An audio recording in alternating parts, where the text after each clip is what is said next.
darle la bienvenida a todos y todas en el segundo conversatorio en línea de la Facultad de Ciencias de la UCB, denominado Conversando sobre Ciencia y Fronteras del Conocimiento.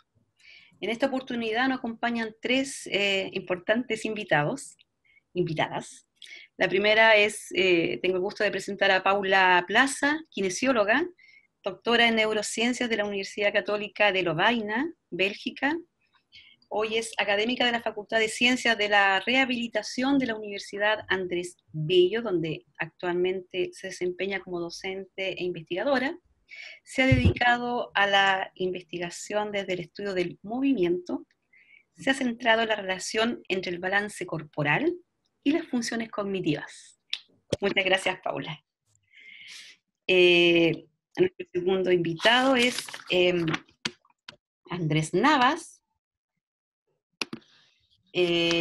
matemático de la Universidad Santiago de Chile, donde hoy es profesor titular, doctor de la École Normale Supérieure de Lyon, con un postdoctorado en el Instituto de Hautes Études Scientifiques. En su trayectoria ha participado como profesor invitado en instituciones como la Universidad de Chicago, la Universidad de Cambridge y la Universidad de Tokio. Además cuenta con más de 50 artículos de investigación, por lo que ha sido galardonado por el Consejo Matemático de las Américas y por la Unión Matemática de América Latina y el Caribe. Muchas gracias, Andrés. Y nuestra tercera invitada, Soledad Boyo, química farmacéutico y doctor en química de la Universidad de Chile, institución de la que hoy es titular en el Departamento de Química Farmacológica y Toxicológica. Dentro de su trabajo investigativo se ha dedicado a la bioelectroquímica, el análisis farmacéutico y el desarrollo de biosensores utilizando el nanomateriales basados en carbono y en materiales inorgánicos. ¡Ay, qué difícil! Perdón, Soledad. Perdón. Bueno, nuestros tres invitados tienen una interesantísima trayectoria y es un honor participar con ustedes, que hayan aceptado, a pesar de los inconvenientes que estamos teniendo en la retransmisión. También quiero reconocer a mi colega Ramón Herrera, físico, que tenemos ya una primera experiencia con este conversatorio, y algunas de las preguntas las vamos que son de ellos. Me distraje porque estoy aceptando a los colegas. Entonces, la primera pregunta, la primera parte de este conversatorio es hablar un poquito de ustedes, conocerlos y saber en el ámbito de trabajo en que se mueven. Es muy postura personal. Y la primera pregunta dice, ¿se hace, que ya fue hecha, ¿ya? ¿Se hace o se nace un matemático? ¿Se hace o se nace una química? Y por último, para mi Paula, ¿se hace o se nace una kinesióloga? Entonces, así algo simple para esta tarde empezar la conversación. Andrés, si quieres comenzar. Uy, es difícil esa pregunta. A mí en general, tal vez esto es mi faceta ya ultra científico, me cuesta opinar de lo que no conozco de verdad, de lo que no sé. Así que yo prefiero no contestarla así de manera taxativa, porque yo creo que eso es más bien materia de estudio de la neurociencia. Sobre todo que en matemática es una discusión bastante profunda. ¿Se nace matemático? ¿Existe el cerebro matemático? A veces uno ve niños que son capaces de hacer cálculo a los 5 o 6 años y son sorprendentes. ¿Será que ellos tienen algo especial en su cerebro? No creo que eso se le pueda responder desde la matemática. Hay otras competencias científicas que debieran responder a eso. Ahora, lo que yo sí quiero decir es que al margen de esa discusión, que no quiero zanjar porque no podría sino opinar simplemente, y eso no me gusta mucho, es que es súper importante el hacerse a lo largo del tiempo, aunque el talento o la habilidad o como quieras llamarla exista, es súper importante, fundamental, y esto no solo en la matemática, sino que en toda la ciencia, lo digo en especial por la matemática, es muy importante el trabajo, y el trabajo desde niño. Y esto yo lo puedo corroborar a lo largo de mi historia, digamos. Yo llegué a la ciencia, yo cuando niño no tenía afinidad con la ciencia, yo vengo de una familia que no tiene cercanía con el mundo académico, siquiera, yo puedo decir, soy el primer universitario de mi familia. Y yo llegué a la matemática en específico gracias a la Olimpiada de Matemática, que son una instancia que hace participar a niños. Y para mí fue una instancia muy importante y definitoria en mi carrera. Digamos que yo tenía acceso desde los 15 años, por ejemplo, a ir a clases con profesores en las universidades. Y eso es algo que se ha sistematizado a lo largo de todo Chile. Y yo puedo decir que hay algunas ideas de matemática que hasta el día de hoy desarrollo y que yo adquirí en ese momento gracias al trabajo de profesores o gracias también al haber compartido a esa edad con otros niños de la misma edad, un poquito mayores, que me transmitieron su idea. Y eso es parte del trabajo, del irse haciendo en el camino. Uno no solo, y esto lo digo siempre para los estudiantes que a veces un poquito se duermen porque creen que el talento lo hace todo, y la verdad es que, como decía Einstein, en ciencia el talento es un porcentaje mínimo frente a lo que representa el trabajo y la constancia, la perseverancia. Eso es una frase que uno encuentra de manera recurrente en grandes científicos y científicas. Por ejemplo, hay una frase famosa de, de Gauss que la dice en honor a Sophie Germani, que después la recupera Maria Mirzahári, ¿cierto? Que la primera matemática en recibir la medalla Fields, que la matemática se revela en las mentes más pacientes, y eso revela lo fundamental que es el trabajo a lo largo de la actividad científica. Así que yo me inclino más por sin zanjar la cuestión, más por el hacerse. Vale, vale. Paula, usted que transita ahí en algo tan atractivo.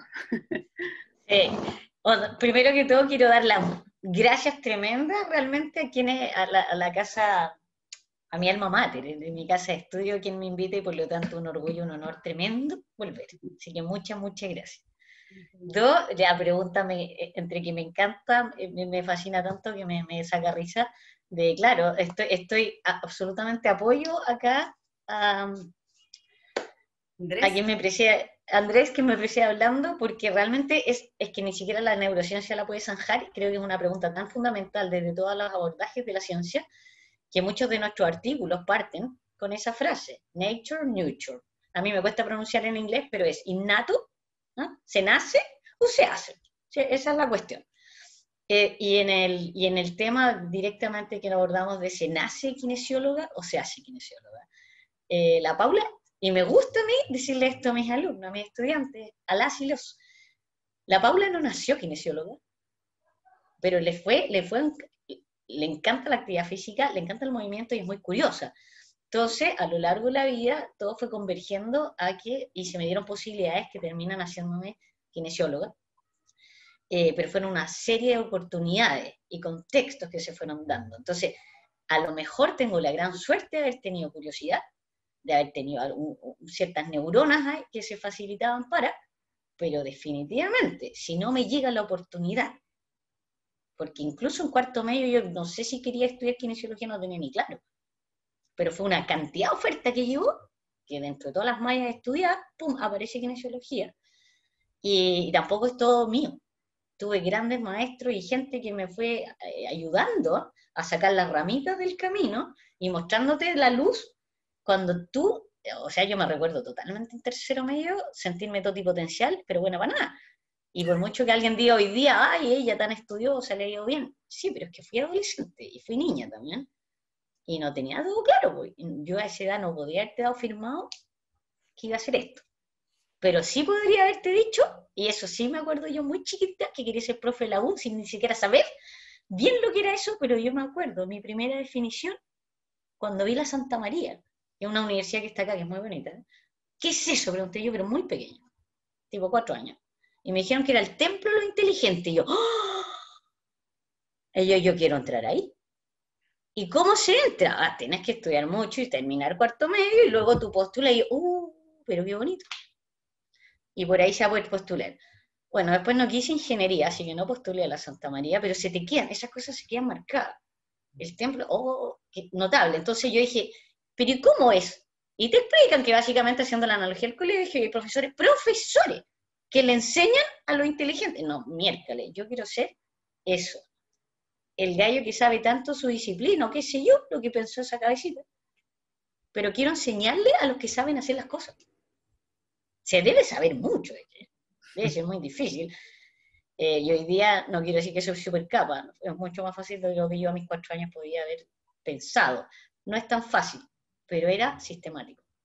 Usted hace la cosa y la sigue haciendo y se esfuerza y no le sale y lo sigue intentando. Y le da y llega el día en que te sale. Entonces, si bien tampoco la puedo zanjar, yo no puedo zanjar la discusión de se nace o se hace, creo que inclino también la balanza hacia el mismo lado de Andrés, en el sentido que todos nacemos con cerebros, neuronas y potencialidades impresionantes, infinitas, que resulta absolutamente es certero que te modula el entorno. Y eso es cierto. O sea, tú puedes tener la máxima potencialidad, una semilla, la tengo en mi mano y no le doy el entorno, y eso se sigue siendo semilla. Con la máxima potencialidad que tiene la semilla se planta, pero ahí se queda como semilla.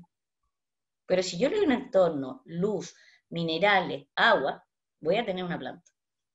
Y esa planta va a tener el potencial de ser gigante y de renovarse y dar fruto, o marchitarse porque no le seguí dando las condiciones. Entonces, desde ese ejemplo de la semillita, creo que todos y cada uno de nosotros fuimos una semillita. Eso es. Vale, es la misma pregunta, Soledad. Ya no soplaste antes, que habías estado, pero de jovencita en la... No pasa nada. Después cambiamos el orden para...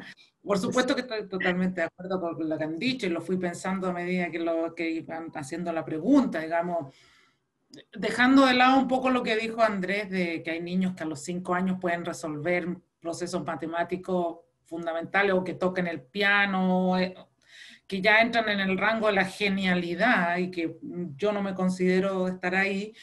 El resto, como dice Paula, somos una semilla que tuvo la potencialidad, la suerte, el serendipity, como hablan por ahí, también se dan las cosas que uno puede ser que nunca haya pensado, es trabajar donde está trabajando y llegar a ser lo que es, y eso se agradece porque las oportunidades están, pero también hay que aprovecharlas. Entonces, ahora uno tiene afinidades innatas, que la curiosidad, el buscar, el desarmar cosas.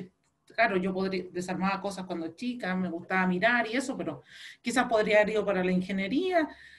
Pero como mi hermana entró a estudiar ingeniería y la vi estudiar tanta matemática, y dije, yo no quiero matemáticas tanta, disculpando lo presente, yo quiero ciencia, pero de todo un poco. Y así llegué a química y farmacia, porque tenía química, física, biología y matemática, que tiene de todo un poco, pero no de mucho nada, según yo. Y entré a química y farmacia. Y después, bueno, vamos a hablar un poco de los mentores también, o de los... Ahí, eso hizo que yo eligiera una carrera que me gustara, porque puede no gustarnos y no tiene nada de malo, y poder cambiar también es parte de la madurez de las elecciones. Uno puede tomar una elección y no ser la correcta, o querer cambiar y perfecto.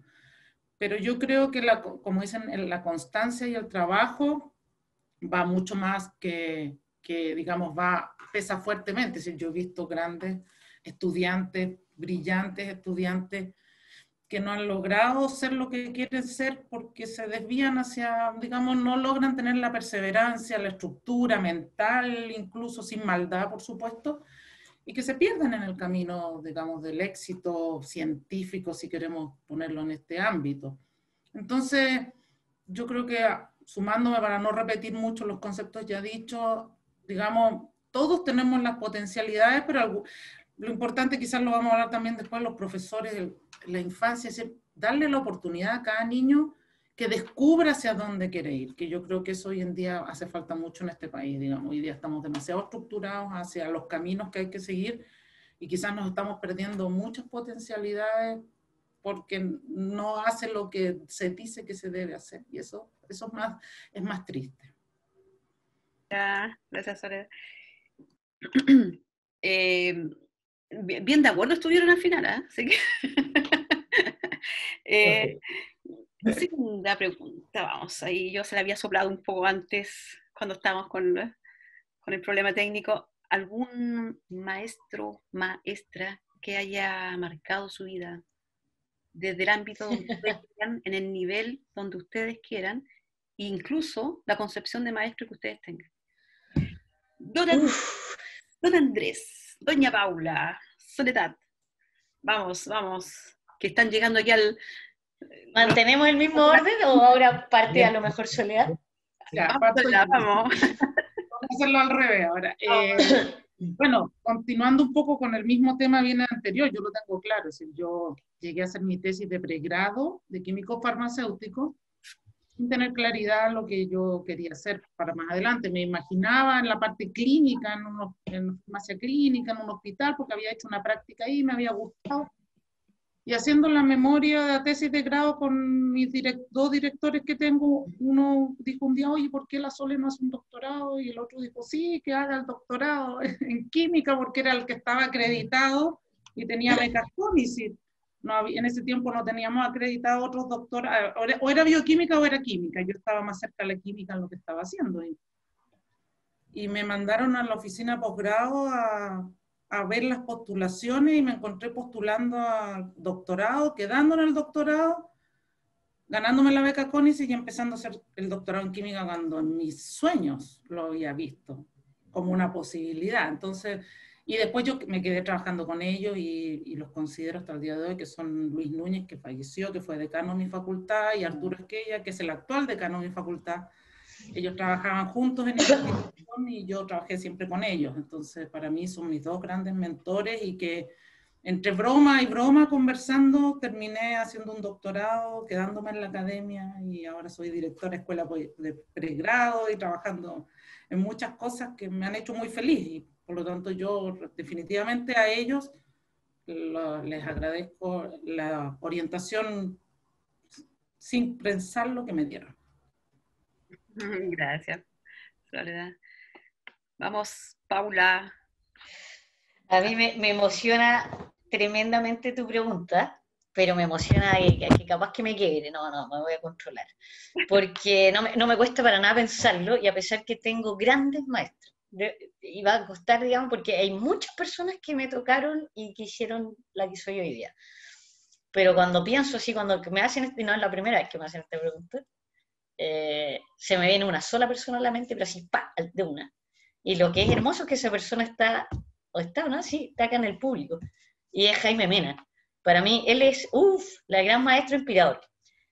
Tuve la suerte de conocer a doctores muy temprano en mi edad, muy temprana edad, y por suerte conocí a un doctor extraordinario, una persona extraordinaria. Y a los 14 años tú no te enteras que es doctor, o sea, no te enteras del todo, no logras dimensionar. Pero sí que supe que era doctor en matemática y eso a mí me... ¡Crash! Doctor en matemática. Hace clases en la universidad.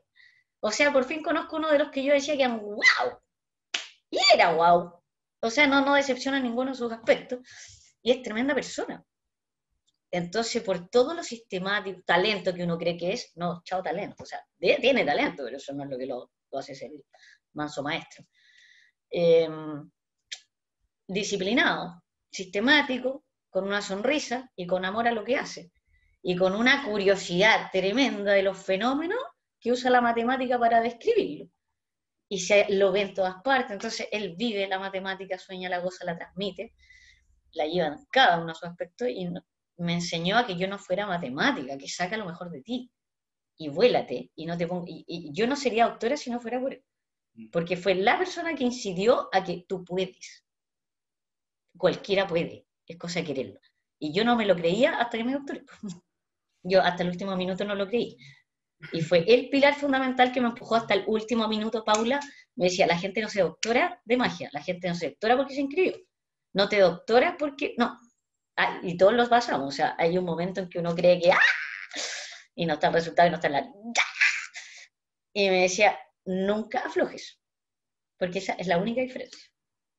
Es la única diferencia, hasta hacerla. Así que Jaime, cuando me doctoré, fue la primera persona que llamé. Wow. Así que, tremendo maestro. Wow. Ahora, para no dejar a grandes maestras, a Ana María Soriano, que fue mi profesora de biología, y hasta el día de hoy le hacemos queque, y decimos que somos la hija de Sorianito, con Paulina Mena, que está aquí también, tremenda doctora, y que tuvimos una gran maestra temprana edad también en el colegio.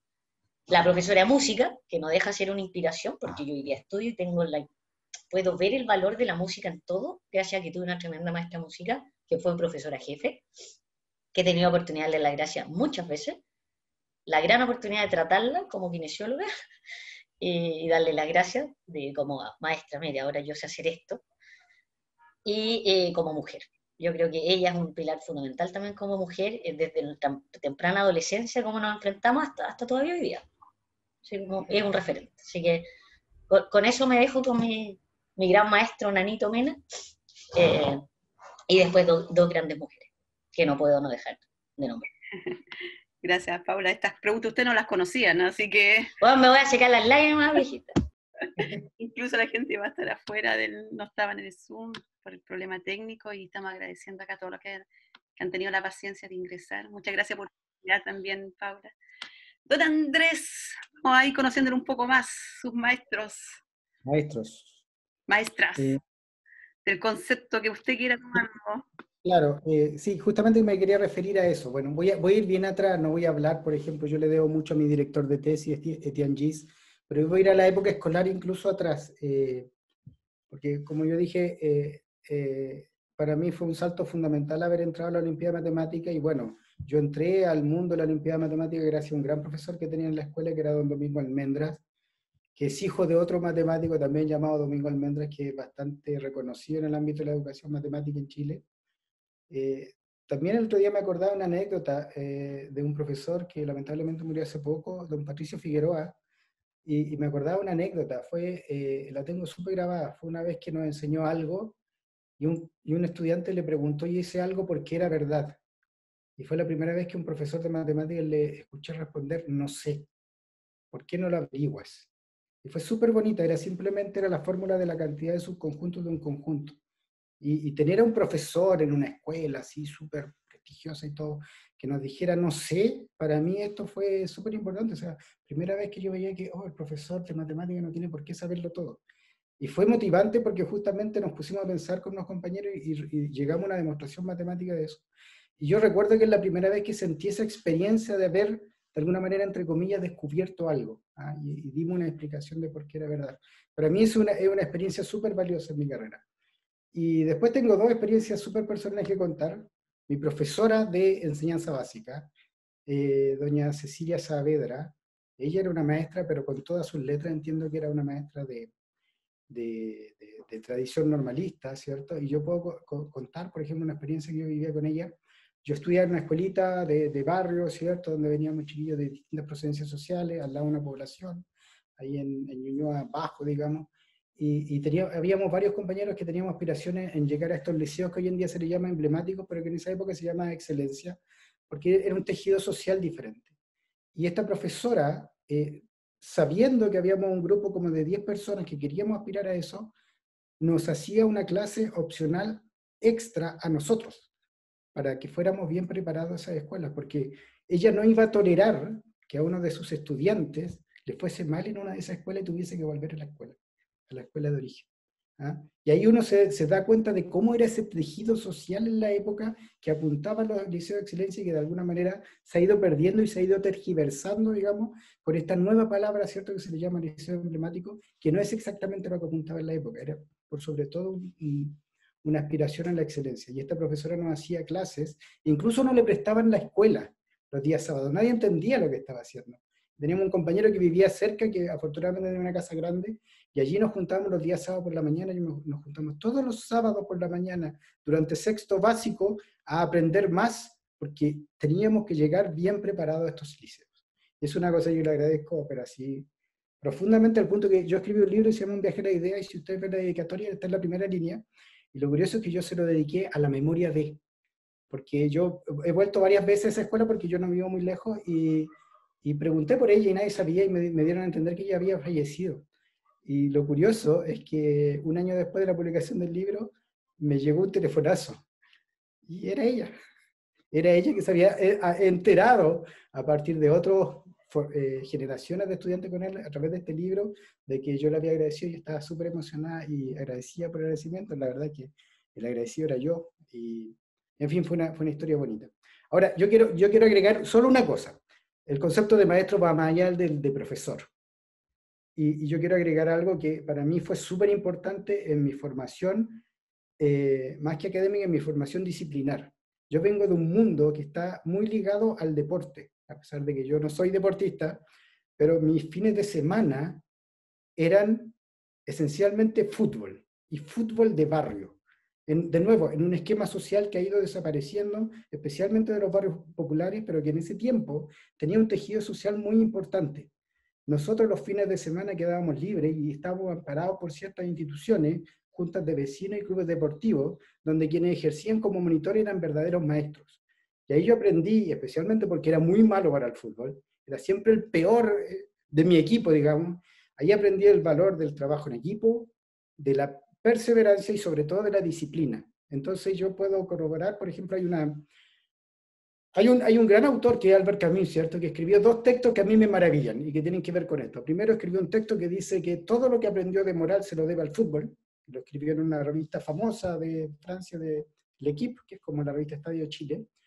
Y al mismo tiempo le escribió, una semana después de haber ganado el Premio Nobel de Literatura, le escribió una carta preciosa a su profesor de escuela dedicándole ese premio. O sea, para mí eso me hace total sentido porque yo aprendí mucho del valor del trabajo, de la disciplina, de la perseverancia y del trabajo en equipo, gracias a que sábado y domingo tenía otro ambiente que, si bien no es exactamente académico, también era un ambiente de formación, y ese ambiente eran los clubes deportivos. Wow, don Andrés, pues ahí está las configuraciones de las pelotas ahí en los problemas. Vale.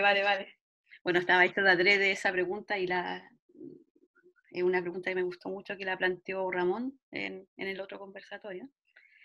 Ahora lo voy a llevar a otra parte, a dialogar con ustedes un poco en la interdisciplina, sin antes, bueno, poner el contexto en que estamos. O sea, sí, hay pandemia, Valparaíso todavía no sale, Santiago está saliendo, otras ciudades como Talca, con nuestra querida amiga, todavía está ahí entrando en las primeras semanas de cuarentena obligatoria. Investigar qué pasa con esto, aporta también de un plebiscito. Ya, estamos en un contexto y no podemos afanarnos de ello. ¿Cómo se hace interdisciplina? Ustedes que trabajan en la interdisciplina, que han cruzado esas fronteras del conocimiento, de su propia especialidad. Soledad, o sea, Manuel me mandó el link para saber un poco más de ti y tiene una cantidad de cosas así. Sí, yo ni siquiera podía pronunciarlas bien cuando te presenté. Y Paula, veo tus imágenes del cerebro y la música y el movimiento y los skate y los deportistas y Andrés cruzó fronteras hace rato. ¿Qué pasa ahí? En el contexto que estamos, sin olvidar nuestra historia. ¿Cómo se hace investigación? ¿Cómo se hace interdisciplina? ¿Cómo lo han hecho ustedes? ¿Cómo lo están haciendo ustedes? Una pregunta, estaba un día miércoles. Mira, si me permito tomar la palabra, yo te agradezco igual la pregunta, porque sin duda la investigación no para. Tenemos una máquina, una rueda y una productividad que se nos exige en términos de publicaciones, de patentes, de conocimiento. Y al mismo tiempo yo creo que todos vamos a estar de acuerdo que se nos han multiplicado ahora los Excel y fichas y cosas que hay que llenar y cumplir, y estuvo el alumno y no estuvo y no sé qué, y tú dices, pero ¿en qué momento? ¿Cuándo pienso? porque también nos ha tocado la situación de hacernos cargo de cosas cotidianas que antes no nos hacíamos cargo. Así que yo creo que más allá de llorar, más que a cualquier otro chileno que le ha tocado la pandemia, o sea, a cualquier persona le ha tocado y se nos ha... Creo, o me gustaría creer, que tenemos tanta capacidad que tenemos una capacidad de identificar problemas para solucionarlos. O sea, que nuestra formación de base de ser doctores, espérate, aísla los factores, identifícalo, aíslalo y pondéralo, si este es un factor que es exponencial o que divide o cómo pondera. O sea, a mí yo de repente me peleo con mi propia disciplina, que tenemos a veces, no ustedes que están pegaditos en las ciencias bien básicas, entonces cuando estamos en la ciencia aplicada a veces nos desvirtuamos en el sentido que no tenemos esas sólidas bases, identificamos factores, pero tú no sabes si ese factor pondera, ¿qué hace ese factor? Más allá de correlación para arriba o para abajo. O sea, mételo nuevamente. Entonces, yo creo pensar que a pesar de que podría verse que es un desastre, tengo colegas que han aumentado su productividad y esto no quiero decir que por favor dennos pandemia ni que nos pongan peores condiciones para trabajar, pero que solemos trabajar bajo condiciones muy adversas. O, digamos, tú estuviste, Andrés, en la ECOL acá, y me puedo imaginar que por mucho que quieras tú a la universidad, que no son las mismas condiciones. Que uno acá trabaja de 8 a 8 mínimamente, 60 horas a la semana mínimamente. Pero cuando digo mínimamente hasta me río, que no, 72 por ahí por arriba, ¿no? Entonces, esto en ese sentido nos llegó otro combo, ¿no? Y ok, listo. Y ahora de nuevo poner y jugar el Tetris de la vida y replantearlo. Y segundo, creo que los investigadores entendemos bastante bien estar en redes o estar en conectividad. Entonces, si uno trabaja solo te hundes y no veo por dónde. Entonces, en ese rescate, y ahora hablando muy de lo personal, he tenido incluso cambios de dirección de lo que venía estudiando, porque se nos viene un estallido social. Entonces, la toma de datos de muchas de las cosas que teníamos pensado no se pudo llevar a cabo, y luego cuando lo chuteas, digamos, bueno, ya en marzo se nos va, pandemia, entonces de nuevo no está esa toma de datos. Y desde las prórrogas a los fondos concursables que tienes que rendir datos, o sea, cuenta, y que tienes que pedir que, pues, pucha, entiéndeme que estoy en Chile, que soy chileno, que nos pasa todo esto, adelantamos aquello. Entonces yo me acuerdo que, por ejemplo, el año nos lanzamos con revisiones sistemáticas como locos, con cosas pragmáticas, digamos, para sortear, reanalizar los datos que venían antes o publicaciones que están trabadas, y en ese sentido a mí por lo menos me ha dado un orden. No te digo que estoy fascinada y que ha sido lo mejor, pero sí me ha puesto una pausa obligada y un orden, y una de esas buenas nuevas direcciones que ha tomado mi vida es desde la neurociencia, digamos, que me está yendo para el centro presión, la matemática de este comportamiento del centro masa, a investigación en educación y docencia, y específicamente en motivación al pensamiento crítico, que no se aleja de lo que son mis funciones cognitivas, pero desde un punto de vista que cómo estamos potenciando la motivación al pensamiento crítico, que está declarado en la mayoría de las universidades, en pandemia, y simplemente tirar un test que lo mide virtualmente, y sacar un análisis que hoy día va a ser harto más, para mí por lo menos, fructífero, más de cómo me reinserto el próximo año cuando volvamos a la presencialidad, en algo que es súper relevante, yo creo, en estos tiempos. A mí me gustó un discurso que nos dieron una vez un profesor, que nos formaban para ser kinesiólogos del siglo XXI, en ese momento estamos en el siglo XXI, y eso era en un país que no tiene políticas públicas claras ni estables, que cambian con el gobierno, que tiene una carta magna que es discutible al menos, en términos de salud, estoy hablando de salud, por eso los kinesiólogos, y ustedes van a tener que lidiar con problemas que nunca les habíamos enseñado. Y hoy día estamos en la pandemia y los kinesiólogos están en primera línea. Entonces yo digo, wow, agradezco Católica esa formación de pregrado que nos dieron, que más que un protocolo, usted tiene que saber responder a protocolo y crear protocolo. Y reinventarte, porque ¿quién te da la norma hoy día? Entonces, ¿se sigue produciendo? Sí, claro. Productividad científica, mucho. Y no sé si, al menos en mi área, se agilizó incluso la publicación, si ponéis COVID en el artículo, esta cuestión sale. Pero más allá del marketing que eso puede tener, a mí me impresiona la productividad más que mía de mis colegas. Los aplaudo. Estoy hoy día en un proceso de acreditación de posgrado y es, wow, cuando hacen todo esto. Eso, por mi parte. La honestidad. Vale, vale. Soledad, tú tienes una historia ahí interesantísimo con Sí, farmacéutica, con química. yo Que están escuchando. farmacéutico más biológico y el posgrado fue con química aplicada a moléculas biológicas principalmente, pero muy centrado en la química y de ahí en la búsqueda de una línea de investigación propia que en la carrera académica te exige, sobre todo en la Universidad de Chile, para subir, tienes que tener tu proyecto, tu línea, tu demostrar. Entonces tienes que ir buscando tu nicho dentro de lo que tienes y de ahí entonces uno sale para afuera un poco, busca, hace alguna postdoc, en mi caso fueron cortos, pero que me llevaron a volver a lo biológico y a seguir con el conocimiento que tenía, pero hacia biosensores, en el fondo, detección de biomoléculas y cosas, y aplicar los dos mundos. De hecho, cuando uno va a charlas en los congresos, siempre le digo, hay algunos aquí alumnos del laboratorio, chicas doctoras ya o compañeras de trabajo, los veo por ahí. Yo les digo, bueno, cuando voy a un congreso de química y me preguntan cosas difíciles, les contesto con biología, y cuando voy a un congreso más biólogo, les contesto con química, y salgo bien parada en los dos mundos.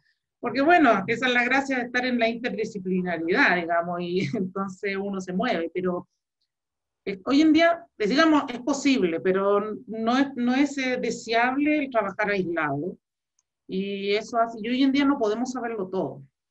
Es imposible saberlo todo con la cantidad de conocimiento y cómo se renueva el conocimiento cada cierto tiempo, que cada vez más corto. Y entonces el trabajar coordinadamente en proyectos, en líneas o en pequeños desarrollos donde aporten distintas disciplinas es fundamental. Yo también trabajo en los grupos de estudio de Fondesit y la pregunta siempre muchas veces es, bueno, ¿y para qué se está haciendo esto? Es decir, hoy en día la ciencia básica por ciencia básica es valorable, pero mucho es de para qué se está haciendo esto, cuál es el objetivo, cuál es el norte, es materiales, es salud, dónde está la aplicación de esto. Y para eso uno no lo puede hacer todo y se tiene que asociar. Ahora, para asociarse hay dos posibilidades, digamos, yo lo veo, hay dos posibilidades. Uno, que lo he visto en colegas míos, en que uno tiene claro su norte y se va a buscar a las personas con las que quiere trabajar y decirle, oye, yo quiero trabajar contigo porque tú haces esto, yo hago esto otro, trabajemos juntos. Y otro tiene que ver con conocerse. Nuevamente un poquito esto de la aleatoriedad y conocerse con personas y entre eso está la asistencia a los congresos, que uno empieza a conocer de otras áreas parecidas a la de uno, pero de otras áreas.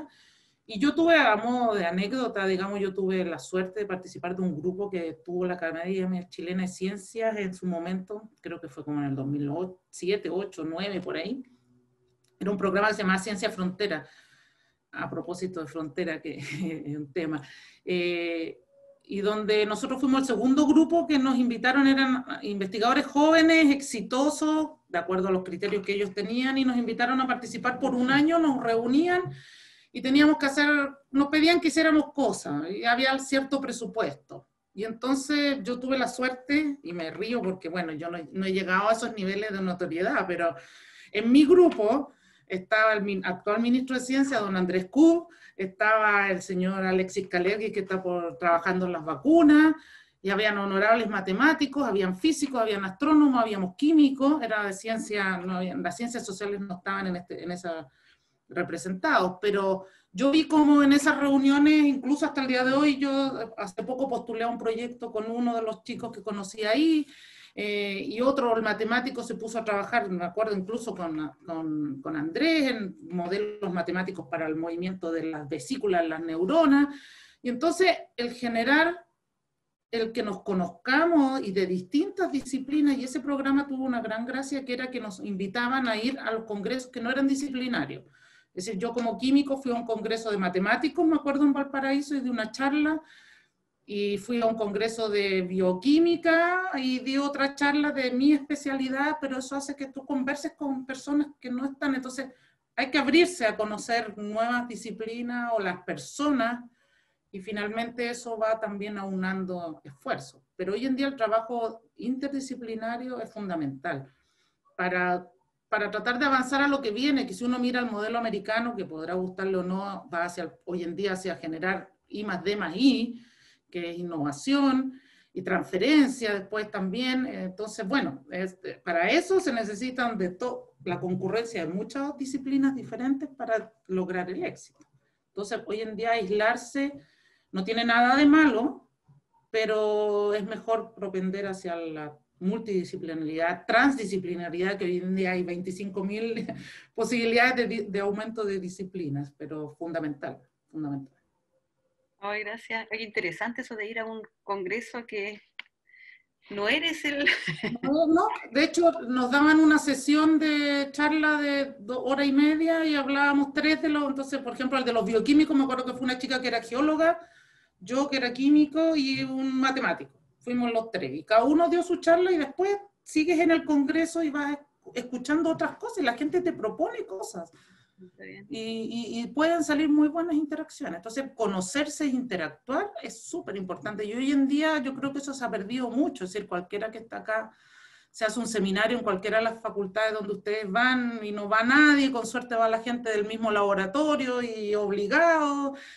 Y eso se ha perdido un poco con el exceso de cosas y eso de ir a escuchar otras cosas, de otras disciplinas que nos pueden abrir mentes para cualquier lado y pueden provocar grandes cambios en la investigación y en el desarrollo de cada uno de nosotros. No, vale, gracias.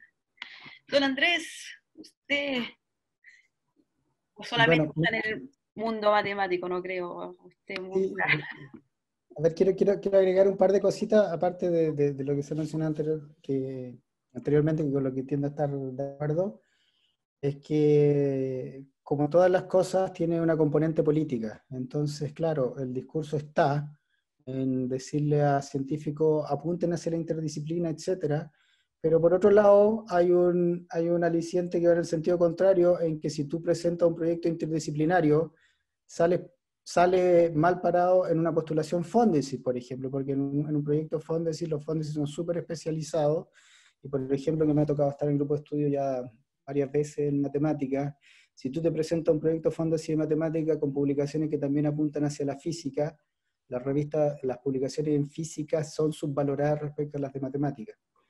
Nuestro esquema Fondesit no privilegia la interdisciplina.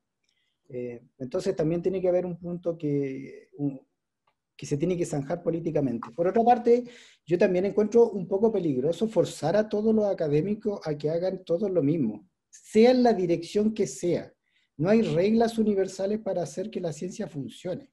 Por ejemplo, yo siempre hago esta caricatura, quiero que quede claro que es una caricatura extrema, pero pongamos quien para mí es el científico más brillante de todos los tiempos, que es Isaac Newton.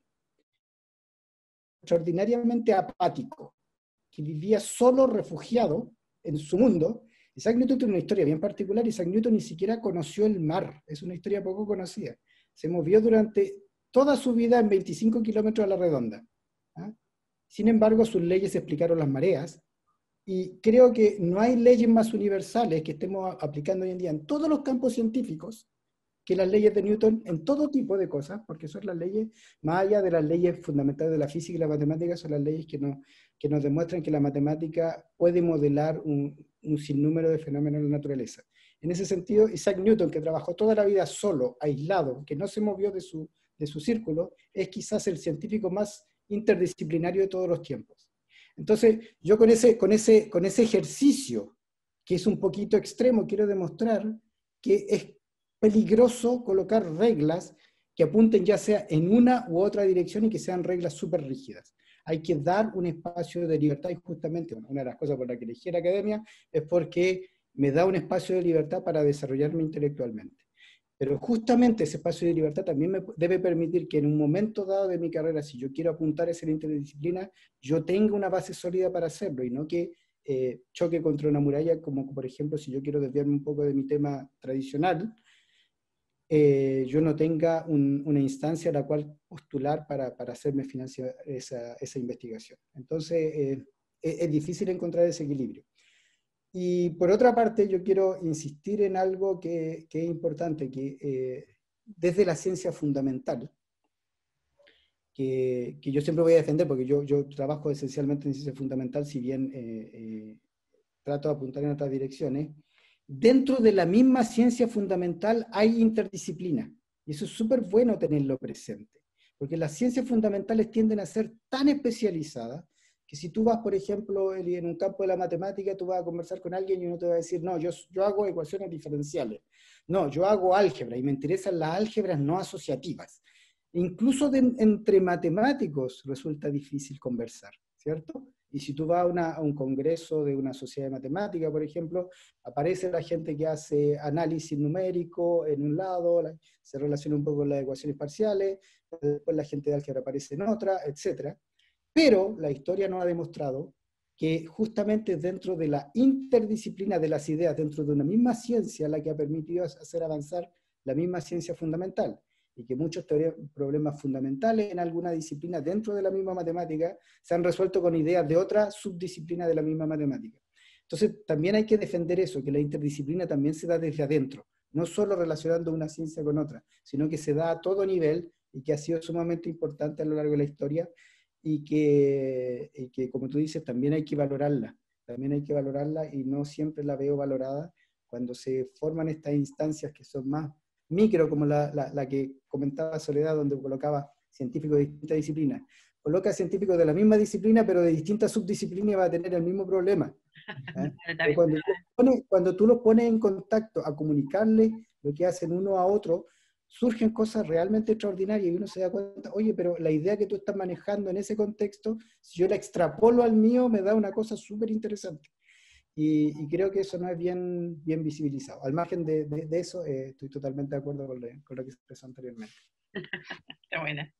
Bueno, traes el problema de cómo estamos dialogando entre nosotros mismos, finalmente. ¿Eh? Si queremos hablar de casi una política pública o cambiar programas o cursos.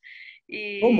¿Cómo y lo que decían anteriormente, cuándo y qué espacio se nos da? Así es un problema también. Si falta tiempo y falta espacio.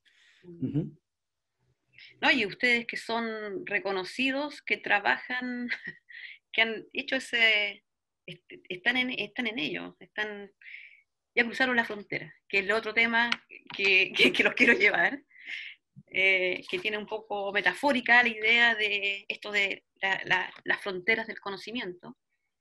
¿Existen fronteras en el conocimiento? ¿Hay fronteras? ¿Traspasaron ustedes fronteras? Vivo en una ciudad vivo en Valparaíso y toda mi vida he vivido acá, entonces hay una carga poética y también he tenido mis maestros. ¿Qué se puede decir de esas fronteras? ¿Cruzaron ustedes fronteras? ¿Qué pasa, Paula, en la cabeza, en el cerebro? ¿Cómo se dice? Porque tú lo dices bonito técnicamente. ¿Qué pasa ahí? Para que alguien adquiera conocimiento, para que ese conocimiento se enseñe, para que alguien sea un científico, las fronteras que nosotros mismos tenemos, regionales, económicas, políticas. ¿Qué pasa con esa frontera del conocimiento distinguido? Me encanta la manera en que lo plantea, porque creo que, no sé si alguien quería tomar la palabra. Dale, toma. Son preguntas fáciles para conversar miércoles en la tarde. Total, no hay muchas cosas que hacer. No, es que encuentro que es muy bonito y filosofal como lo plantea, porque las fronteras del conocimiento, o sea, imagínate lo que estamos hablando. O sea, yo he tenido la oportunidad, que a lo mejor le va a parecer bizarro a algunos de ustedes, de tener un cerebro en mi mano. Y cuando tú entiendes que ahí están todas las neuronas que hacen que tú comprendas todo lo que tú comprendes, y que ahí está todo el conocimiento de todo lo que tú sabes, y que ahí está lo que te hizo entender que tú eres tú, y que el otro es el otro, y que estás en Chile, y que estás en Valparaíso, y que el universo y las estrellas, yo lo encuentro que es como reflejan, ¿entendían? Es, si yo te pincho algo, ¿no puedes nombrar algo? Si yo te hago un infarto cerebral, tú olvidas un concepto y nunca más lo puedes mencionar. O al mismo tiempo, hay daños que pueden ser reversibles y ese no era tan clave. Y a partir de errores, ensayo y error y cosas que van apareciendo, hemos sabido cómo funciona este elemento tan crucial para mí que es el cerebro. Y caricaturizando también, te diría, hay una serie que se llama The Big Bang Theory, no sé si la ubican, que hay un científico, todo caricatura de científico ahí, y está la doctora en neurociencia discutiendo con el físico teórico, Sheldon, y como que Sheldon asume que estamos de acuerdo que la física es la única ciencia, y a mí esta me encanta. Yo soy de la idea que la física es la única ciencia y la matemática es la literatura de aquello, y la biología se basa en las leyes de la física y no escapa a ello, y la química también. Entonces, pero como neurocientista voy a defender que la neurociencia es neurociencia y que todas somos ciencia.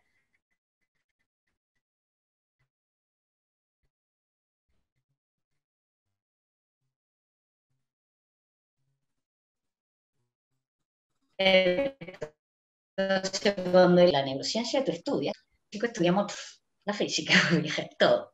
Y ella le dice, oh, yo pensé que a ti te queda claro que si yo no entendiera cómo funciona esa pequeña nuez que tenías allá adentro, tú no entenderías nada de lo que estás hablando, y capaz que no serías ni capaz de comunicarme lo que estás hablando, si uno no entendiera esas bases. Entonces, las fronteras de quién las quiera poner y a dónde las quieras ver, dónde vamos a encontrar fronteras. Y creo que los científicos invitamos a cruzar fronteras, sin frontera, sin bandera, pero de alguna manera, cuando también dijiste antes la palabra límite, si uno entiende la frontera como un límite, yo invito a no ponerse límite, pero a entender que las cosas están circunscritas y que existe, que la célula tiene un núcleo y una relación matemática área-volumen, que cuando se pierde, se tiene que dividir. Si no se divide, pierde la relación área-volumen y el núcleo ya no va a ser capaz de controlarlo. Eso, llevado a un país, a una ciudad, a un grupo curso, lo mismo. Área, volumen en las capacidades, cuántos profesores, cuánto un profesor puede tener, cuántos alumnos, discípulos, digamos, desde la escuela, o cuánta contención puede tener una ciudad. Ha hecho que existan ciudades hermosas como La Plata, planificada desde el plano Da Vinci, ¿sí? De una equidad, distribución, de que cada persona esté a la misma distancia de una plaza, del paradero, de la escuela, del hospital. O sea, yo creo que hay que traspasar fronteras para engrandecer el conocimiento. Ciertamente tuvimos que, en los límites físicos, traspasamos fronteras para llegar a ser doctores. Nos tuvimos que mover y pasar esa frontera y desafiarte a ti mismo.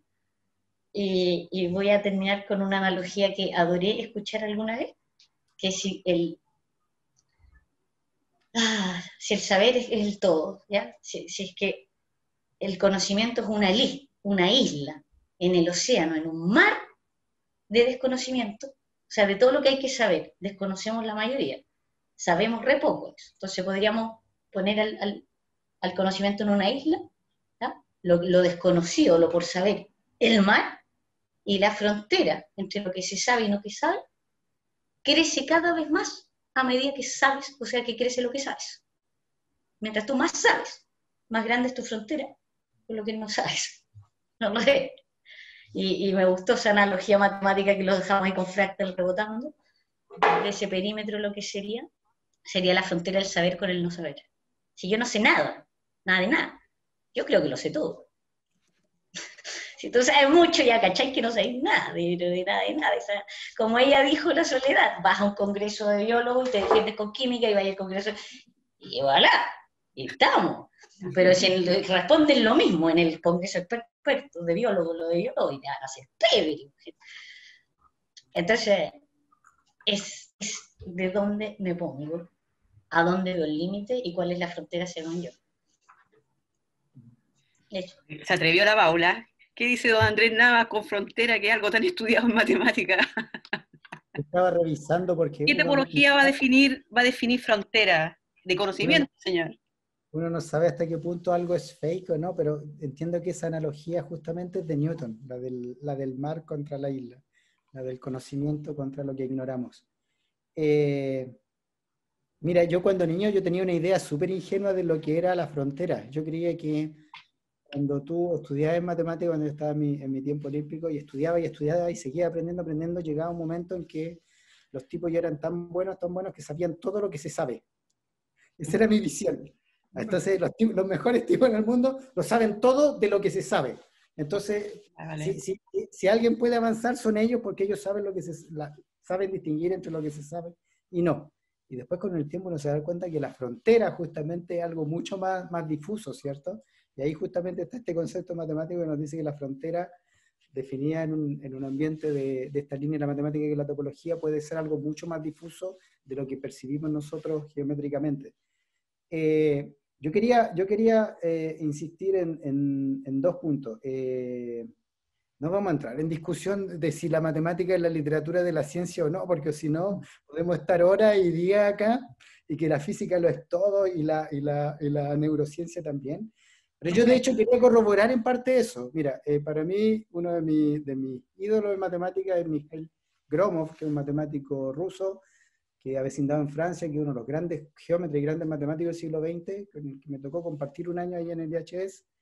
Y justamente una vez le preguntaron cuál cree que son los problemas más importantes de la ciencia hoy en día. Y él no habla de ningún problema de matemática. Él habla de 3 problemas con los cuales yo tiendo a concordar, humildemente, pero que me parecen obvios, que son el origen de la vida, el universo, ¿cierto? Y el funcionamiento del cerebro. Son los 3 grandes problemas. Y te lo dice un matemático. Y entonces, para entender qué es lo que pasa, ¿cómo un matemático dice que ninguno de los problemas fundamentales es de matemática? No, obviamente que no. Pero en los 3 problemas va a estar involucrada la matemática de manera sustancial, de manera importante. Y eso es lo que yo quiero enfatizar, de que la matemática siempre es un aliado, en cualquier contexto. Incluso, y esto es lo que me interesa recalcar por sobre todas las cosas, en la dirección a la que deberíamos apuntar hoy en día, y es lo que decía Soledad, sobre el asunto de la jornada de Ciencia y Fronteras, es en poner en comunicación a gente de matemática con gente de ciencias sociales. Ahí me parece que no solo hay un nicho de investigación súper importante, sino que hay algo fundamental, un trabajo fundamental que hacer primero de acercamiento entre comunidades, porque es difícil conversar con gente que a veces te lo dice claramente, lo dice, yo opté por la humanidad y las ciencias sociales porque detestaba la matemática. Y por otro lado, también tú puedes escuchar el discurso análogo del otro lado. Yo opté por las matemáticas porque detesto ciencias sociales. Pero estudiando un poco de ciencias sociales yo me doy cuenta de que hay un grado de desconocimiento muy grande. En primer lugar, la matemática no es una ciencia cuantitativa. La matemática tiene mucho de cualitativo. La matemática es una ciencia donde se crean conceptos, se crean y se manipulan ideas. Es por sobre todo una ciencia de ideas, donde muchas veces esas ideas se pueden cuantificar, pero a veces no. Y al mismo tiempo las ciencias sociales son eso, son ciencias de ideas. Y en este momento es fundamental ponerlas en contacto. Y yo estoy convencido de que la matemática de la segunda mitad del siglo XXI va a ser la matemática de las ciencias sociales. Y te voy a dar, para cerrar, un dato que es súper claro de cuán urgente es esto. Y esto me consta, porque yo estuve participando un poco en los webinars del modelamiento matemático que se hizo del COVID en Chile, y yo estuve trabajando un poco en eso, después me retiré porque la verdad es que es bastante cansador estar trabajando sin tener los datos a disposición y siempre tener este juego con el gobierno que no ha querido transparentar los datos. Eso se hace tremendamente tedioso y desgastante. Yo admiro a la gente que sigo allí, yo de alguna manera cerré puertas y dije, tenía otra cosa que hacer. Pero me consta que hasta bien avanzada la epidemia no se había considerado en el modelamiento matemático el factor hacinamiento. ¿Okay? O sea, se había modelado como que las poblaciones se iban a comportar de la misma manera, no importa del medio social del que vinieran, pese a que la literatura en medicina, ¿cierto? En ciencia de la salud, en salud pública, te hablan explícitamente, ¿cierto?, de los factores sociales en salud pública, y que al margen de eso es una cosa que es evidente, ¿eh? Que es evidente que no se puede dividir por el espaciamiento físico para proporcionar cuál va a ser el nivel de infección. Bueno, eso no se había considerado y eso es una consecuencia justamente del grado de desconexión que existe entre gente que trabaja en ciencias entre comillas duras o fundamentales, en este caso matemáticas, con ciencias entre comillas blandas, ciencias sociales y es realmente urgente ponerla en comunicación. Gracias, Andrés. Está buena la reflexión. Un buen pasaje. El gobierno. Soledad, ¿qué nos dices tú? Bueno, vamos a tratar de Una directora ahí de hacer carrera. alguna similitud, alguna concordancia. Es decir, obviamente, bueno, el cielo es el límite, también hay un dicho que dicen, digamos, no hay límite, no hay límite, no hay límite, las capacidades pueden ser, las limitaciones pueden ser técnicas, tecnológicas, personales, de querer o no querer ir más allá, pero siempre hay un más allá. Si no, como dice Paula, dijo que aprendieron, o que Andrés dijo que aprendían todo lo que tenían que aprender y se acabó el mundo.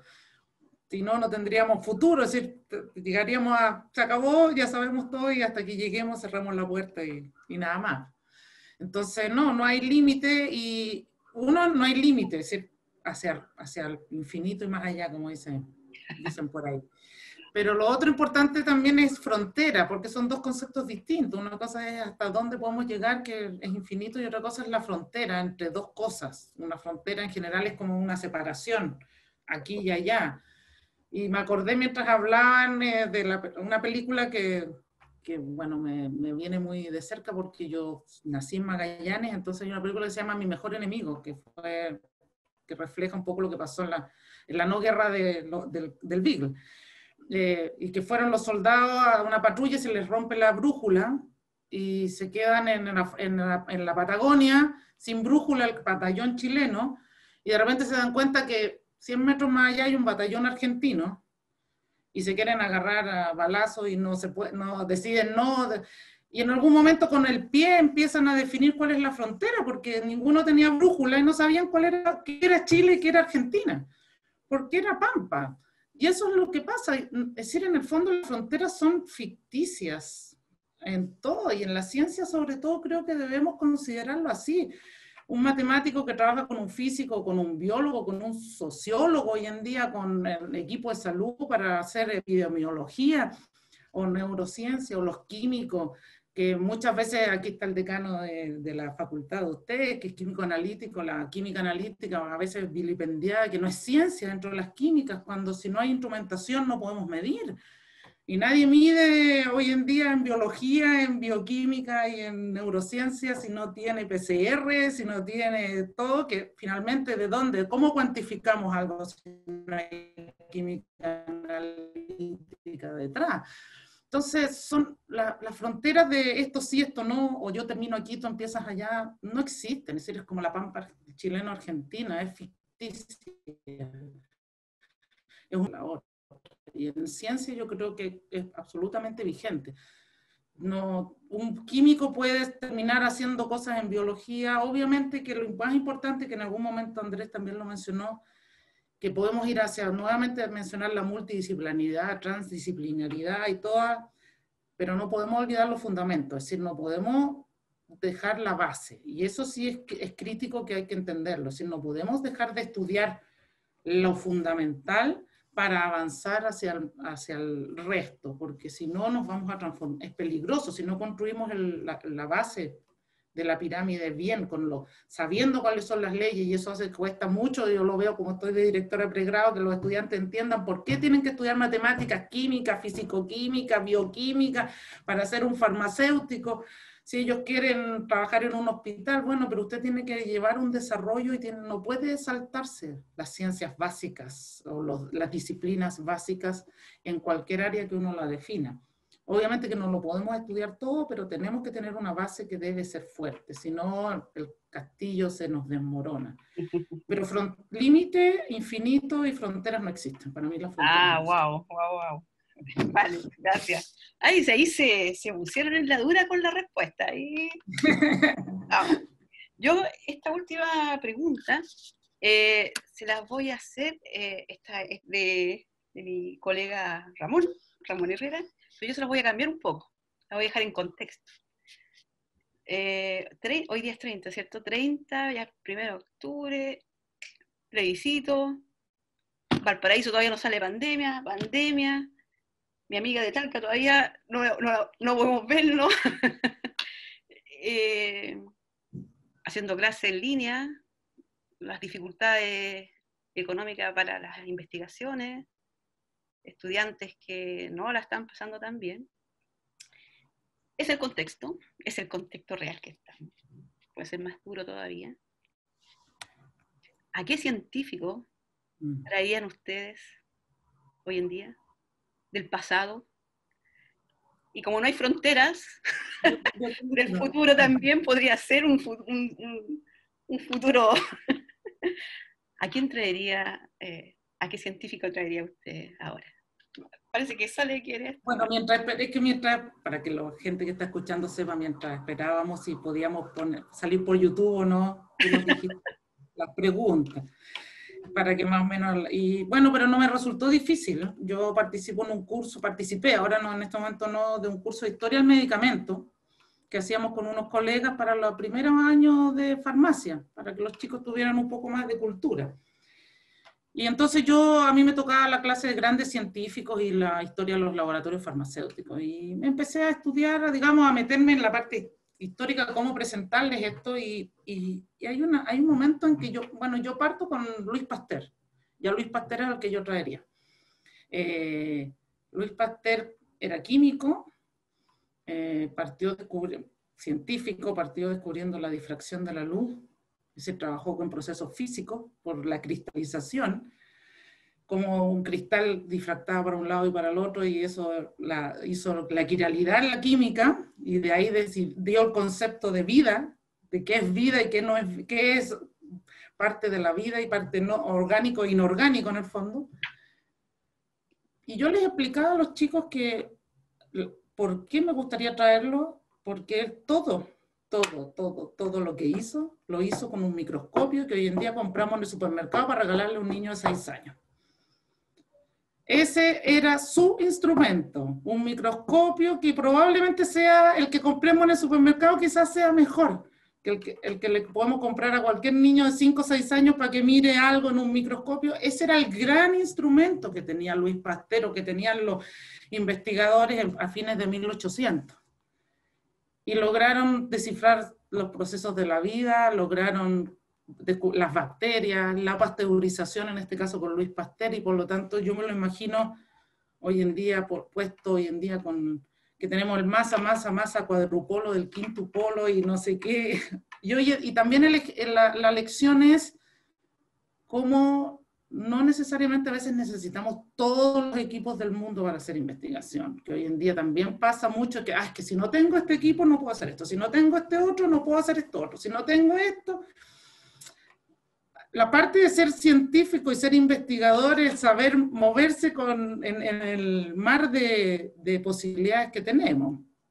Y por lo tanto, obviamente hay cosas que se requiere de grandes equipamientos, pero hay cosas que no. Pero también recordar que volver a lo básico. Y yo traería a Luis Pasteur porque la verdad que encuentro que con un microscopio hacer todo lo que hizo, desde descifrar procesos físicos de la vida, el concepto de molécula de la vida, y todo lo que fue el proceso en bacteriología, que fue el padre, y por eso hay un instituto en Francia que lleva su nombre, muchas cosas que llevan su nombre. Yo traería a Pasteur. Y no ganó el premio Nobel porque se murió antes de que existiera. Vale.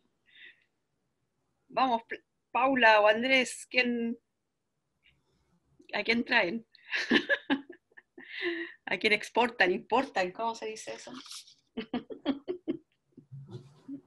¿Lo importamos de dónde? ¿Del más allá, dices tú? Me gustó la pregunta de mi colega, pero yo le puse un contexto. Sí. Hay problemas de sesgo femenino en la ciencia, hay problemas económicos en nuestro país, hay problemas para la investigación, hay dificultades fuertes por el problema de la pandemia hoy en día. La verdad es que cuando nos postulaste esta pregunta, yo quedé marcando mi voz inmediatamente, así como que, qué difícil, no sé, y con el contexto que nos pones también. Ahora, yo soy súper admiradora de Isaac Newton, pero no sé, no lo traería en estos momentos. Y no sé, o sea, sin duda si lo traería, él no se dignaría a tener una conversación conmigo, o sea, sin duda no, es un tipo muy bizarro. No alcanza la vida para arreglarle además entre mis conflictos y los de él, no vamos a llegar a ninguna parte. Así que, Isaac, te dejo votado. Admiro al científico y no al hombre Albert Einstein, y tampoco lo traería, gracias a los documentales me han dado suficiente, pero pienso, y te juro, hay dos personas que pensé que las voy a nombrar, pero me quedo con el segundo. Ya. Una es Cadence Pert, que es una científica, es muy de renombre, muy conocida, pero claro, disciplinarmente, creo que fue candidata a premio Nobel, creo que no lo ganó, pero es muy distinguida, tiene muchos premios porque descubrió los receptores opioides.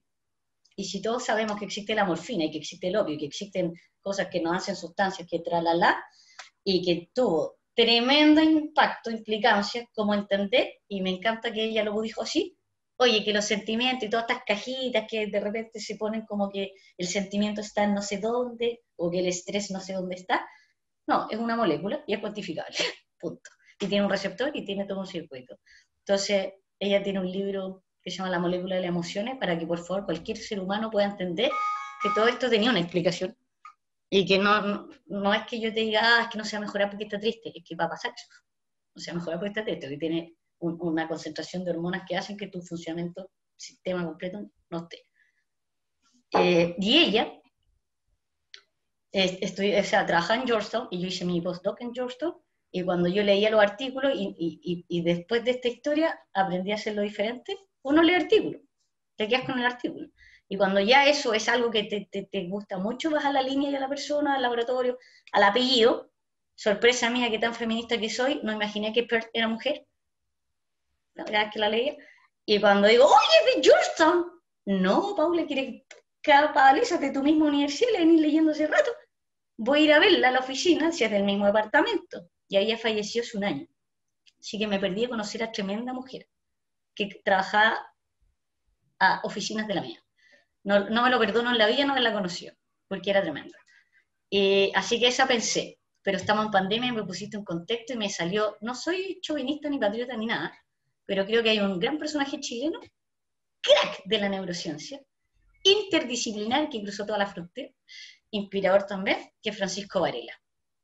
A mí me impresiona que en Chile no lo conocemos tanto, y todos conocen a Leonor Varela, su hija, porque hace películas de Hollywood, o yo puedo decir a mis alumnos, bueno, el papá de la Leonor. Entonces el papá de la Leonor empieza en una época de un Chile de efervescencia científica que no es la misma de ahora, pero todavía Chile no se la compara a esa época. Entonces entra y se topa con un Maturana que lo manda a Harvard. Y empieza una línea de investigación de que no era de ellos dos, era un concepto de una Chile y una católica en Santiago muy bien posicionada universalmente y con un diálogo exquisito, mucho antes que se truncara todo en nuestro país. Entonces, en ese contexto, Francisco Varela se desarrolla como biólogo matemático. Pasa siendo como una persona socialista, comunista, buduista, y termina siendo el asesor del Dalai Lama, y si bien uno sabe que nadie sabe todo, Dalai Lama dijo el hombre que lo entendió todo. Y creo que si somos chilenos deberíamos apoyarnos un poquito en algo así de las teorías de este señor, que es chileno, que venía de un pueblo, que era de acá, que es nuestra cultura, y que desde que el señor Pinochet le decidió darle la beca, lánzate para afuera y no vuelvas, no hemos recuperado esos grandes personajes. Tú tocaste también, Andrés, aquí hay problemas políticos para que la ciencia no se desarrolle. Esto no es menor. O sea, para mí el cambio de constitución va para que cambiemos todos nosotros. Cambios fundamentales quieren con aquello. Así que traería a Francisco Varela, dan un ayuda para el proceso que se viene de la prueba, proceso pandemia, nos ayudaría con modelos matemáticos, predictivos, intervenciones, y hasta nos ayudaría a redactar una carta magna desde la sistemática y la anexión. Ese sería mi candidato. Buena, media respuesta, dama, gracias. Don Andrés. Ya, me vetaron a Newton, entonces. No, pero él hablaría con tu capaz. Vetaron a Newton. No, tú lo mira, puedes traer. Tiene lo blanco y lo negro, lo apasionante, y también sus cosas negras. Su pelea con Leibniz, por ejemplo, ahí se portó bastante mal. Yo soy un gran admirador de Pasteur, tengo que decir, Soledad. Para mí Pasteur, o sea, no hay otro científico que haya salvado tantas vidas en la historia. Para mí Pasteur es extraordinario. A mí también me apasiona Darwin, ¿ah? Porque tiene eso que a mí me gusta mucho, recorrer, pasear, y que Darwin hacía ciencia, imagínense, salir del primer mundo, venirse a Sudamérica y a recorrer montaña, atravesar Chile, el desierto, y ver lo que nadie había visto hasta ese momento, lo encuentro realmente extraordinario. O sea, que te demuestra que se puede hacer ciencia desde cualquier cosa y en cualquier parte. Eso me parece un mensaje que va más allá de su campo científico en particular. Ahora voy a elegir a dos, ya que Paula eligió esencialmente a dos, voy a elegir a un chileno también. Ya que Paula habló de un chileno desconocido, la verdad es que Varela no es desconocido. ¿Ah? Francisco Varela es archiconocidísimo. Yo quisiera que fuera más conocido, eso es lo que yo creo que debería ser mucho más conocido. Pero Además, terminó su carrera en Francia, yo estudié en Francia y era toda una personalidad en Francia, entonces no, como que me cuesta asociar que Varela es desconocido. Varela es tal vez el gran científico que hemos tenido hasta la actualidad en Chile, pero quiero recordar a alguien que sí es desconocido. El primer científico chileno fue don Ramón Picarte, fue un matemático de mediados del siglo XIX. Él hizo un trabajo, se lo fue a presentar al ministro de la época, señor Manuel Montt, y fue la misma patadita que le dieron, váyase para afuera, no con una cosa política, sino con una cosa cultural. Le dijeron, ¿cómo usted, chilenito, va a ser capaz de hacer algo mejor de lo que están haciendo los franceses? Y él tomó su platita, se fue a Francia y le fue a exponer a los mejores matemáticos franceses su trabajo, y impresionó a Hermite. Y solamente se le dio validez en Chile cuando salió el acta de su presentación ante la Academia de Ciencias de París, y Hermite decía que las tablas de divisiones de Ramón Picarte eran más precisas que las tablas del señor Lalande, que era el mejor astrónomo de la época en Francia, y que por tanto se deben imprimir, y se imprimieron en toda Europa y se ocuparon hasta los años 30, hasta que empiezan a aparecer las primeras calculadoras y los primeros computadores. Y es un científico del cual se ignora incluso cuándo y cómo murió, y al cual Chile no lo ha honrado en lo absoluto. No hay una sola calle que lleve el nombre de Ramón Picarte, hijo, Ramón Picarte científico, no hay ningún monumento, absolutamente nada, salvo el fondo Newton Picarte que está allí instalado en CONICET desde hace algunos años. Es un personaje que me interesaría traer para que por lo menos nos termine de contar el final de la historia de su vida, porque la desconocemos. Y si yo quiero un matemático universal, ya que voy a dejar del lado de Newton, voy a hablar del otro Newton, o sea, alguien que a mí me parece muy parecido en su línea y en su capacidad de incursionar entre lo teórico y lo práctico, que fue también un mártir porque terminó asesinado, y que lo encuentro realmente deslumbrante. Su capacidad intelectual era Arquímedes. Arquímedes era un realmente extraordinario, de una capacidad intelectual, un visionario, era un tipo que como que estaba anclado por allá en la antigüedad y estaba viendo el siglo XXI, XXII, XXIII. Y hay una historia que es fascinante de Arquímedes, es que Arquímedes había adelantado al cálculo integral, por lo menos. Varios siglos antes que Newton, que todo este tipo, Arquímedes ya lo tenía en la cabeza, él escribió un libro sobre el tema, y lamentablemente ese libro se perdió, y se perdió para siempre en la historia, porque fue recuperado solamente a fines del siglo XIX, principios del siglo XX, cuando se dieron cuenta en Turquía que había una copia del Nuevo Testamento, creo, que era justamente que habían borrado, era un palimpsesto, habían borrado el texto original de Arquímedes y habían escrito la Biblia encima. Entonces hubo que hacer todo un trabajo que fue de varias décadas para borrar lo que estaba encima y no borrar lo que estaba abajo, y cuando lo descubrieron, se dieron cuenta que ahí estaba la teoría del cálculo diferencial, el cálculo integral, especialmente el cálculo integral, imaginado por Arquímedes varios siglos antes que Newton, antes que Leibniz y antes que todos los grandes sabios de la Ilustración. Yo soy un convencido que si ese libro hubiese perdurado, la especie humana ya estaría pisando Marte, ya estaría colonizando Marte. Creo que esa es la pérdida cultural más grande que ha tenido la humanidad en su tiempo, y me gustaría traerlo de vuelta para preguntarle qué opina de eso. ¿Qué opina de que hayamos perdido su libro? Bueno, muchas gracias. Muchas gracias. Personas muy interesantes.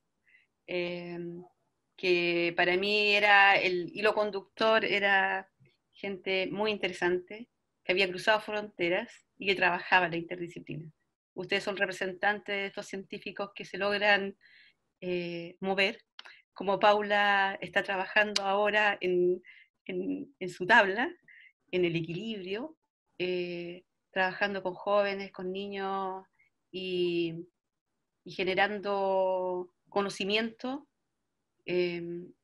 cruzando la frontera para que nuestros jóvenes sean mejores personas en el contexto que nos tocó vivir. Hablando del contexto que nos tocó vivir, yo tenía planeado un par de preguntas de la gente del público cuando íbamos a estar con la retransmisión, pero ocupamos un poco de tiempo ahí y en no dar tiempo voy a finalizar esta conversación, este conversatorio, para mí súper agradable, y ojalá podamos estar en otra oportunidad en torno a un buen café acá en Valparaíso, y ha sido un gusto haber conversado con ustedes. Muchas gracias por tu disposición y por la gente que logró entrar después de todo fallida retransmisión, pero esto queda grabado. Muchas gracias a nombre de la Facultad de Ciencias, colegas, amigos, será hasta una próxima. Muchas gracias. Muchas gracias. Muchas gracias por la invitación. Gracias, chao. La disfruté muchísimo. Sí. Qué bueno, gracias.